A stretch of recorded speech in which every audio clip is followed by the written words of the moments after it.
سوکھتا دریا، سرد شامیں، گرد و غبار اوڑھے شرماتا آفتاب، گرم ملبوسات کا استعمال۔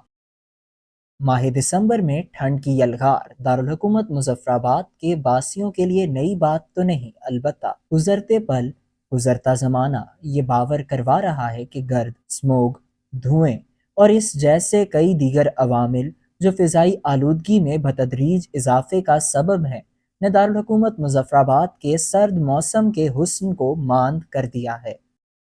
دسمبر کے سرد دنوں میں جہاں پہلے چھتوں پر سورج کی حدت سے استفادے کے لیے گہما گہمی ہوا کرتی تھی، اب ویرانی ہے۔ گرد کے باعث شام کے اوقات میں شہر کا حلیہ بدل سا جاتا ہے، حد نگاہ میں غبار کے علاوہ کچھ نہیں رہتا۔ آئی کیو ایئر کے مطابق فضا کو مہلک بنانے والا عنصر PM 2.5 ہے، جو شہر مظفرآباد کی فضا میں 242 میو گرام پر میٹر کیوب موجود ہے۔ دن کے اوقات میں دھوپ کے سامنے فضائی آلودگی دیوار بننے کے ساتھ خشک سردی میں بھی اضافے کا سبب بنتی ہے۔ فضائی آلودگی جو گرد و غبار، بارش نہ ہونے کا ثمر ہے، میں ایک اہم حصہ شہر میں بے ہنگم ٹریفک اور فٹنس سرٹیفکیٹ کے بغیر چلنے والی گاڑیوں اور ان سے خارج ہونے والے دھوئیں کا بھی ہے۔